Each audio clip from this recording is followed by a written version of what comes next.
probably think of air pollution as something outside. When I say air pollution, you picture what comes out of your tailpipes or the smokestacks we pass on the highway. But in fact, the most dangerous air pollution we face every day is indoors, right here inside our homes, where most of us spend 90% of our time. Our homes can actually make us sick because they're filled with invisible poisons and toxic air. The stuff we use to wash our clothes and dishes, clean our teeth and floors can shorten our lives. Even the things we buy to eat can put our kids at risk because they're often coated with pesticides and other invisible chemicals. I'm Sloan Barnett. I'm a journalist, a Today Show contributor, a wife, and a mother. And it was my son Spencer who made me aware of the dangers we face in our homes. 4 years ago, when my son was just 3 years old, he suddenly couldn't breathe. We rushed him to the hospital where he spent 2 nights hooked to machines in the ICU. The reason? Something doctors called respiratory airways disease, or asthma. Asthma? I didn't understand. There was no asthma in my family or my husband's family. None. How'd it come from nowhere? So like any journalist, like any mom, I started hunting for answers. I learned that Spencer wasn't the only one. 1 in 13 school-age kids in the U.S. has asthma. And then I learned something even scarier.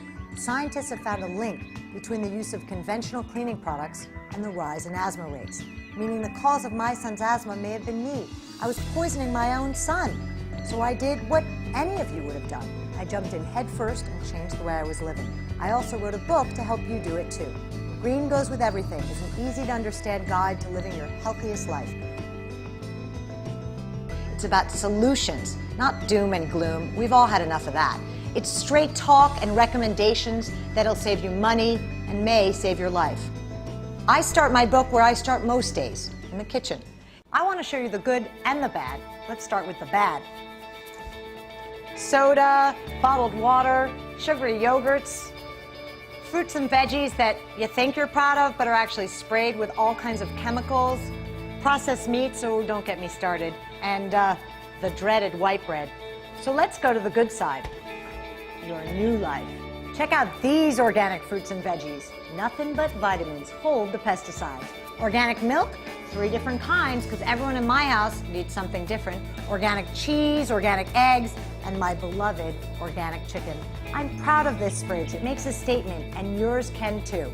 Again, get out your garbage bag, toss out the junk, toss out synthetic fertilizers, say away with bovine growth hormone. These things are horrible, and when you sweep them away, you'll not only see the difference, you'll feel it. I forgot one important thing, your water. Please take a stand and vow with me once and for all to stop drinking bottled water. The plastic is filling up our landfills, and filtered tap water is often better for you anyway. Plus, it's a whole lot less expensive. Get yourself a few filtered water pitchers and install filters under your sink. Then, toast the green way and celebrate while your carbon footprint goes down a half size. Well, if you want to make your kitchen safe, really safe, have a look under your sink. Recognize any of these? I know you do. They're big and they can be very bad.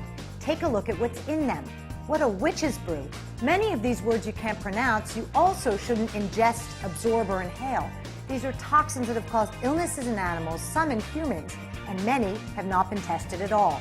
And these chemicals are inside us, in our bloodstream. My book shows you how they're impacting your family and your health. So here's where you get involved. Grab a big black garbage bag and get rid of them once and for all. Then go out and get yourself some non-toxic biodegradable cleaning products and start your new life. Now congratulate yourself. You've taken a major step to being healthier and helping the planet. One last tidbit. That lotion you keep by your sink, you know, the one that keeps your hands so silky smooth, it's got some bad stuff in it too. Go out and get some green lotion or use olive oil. You'll be healthier from the inside out. It's one of many simple solutions you'll find in my book. I know, this is a lot of change, but it's easier than it sounds. Once you start, trust me, you won't be able to stop. Look, I don't live in a log cabin. I don't grow my own food, and I'm not perfect when it comes to being green. I like to think of myself as different shades of green. Some days Kelly, some days Hunter, some days a selfish lime. But I'm trying to make greener, safer choices for my family. I'm hoping my book will help you to do the same. And by the way, since I started making greener choices, my son Spencer has not been back to the emergency room. Can there be a more powerful argument for buying my book and getting started?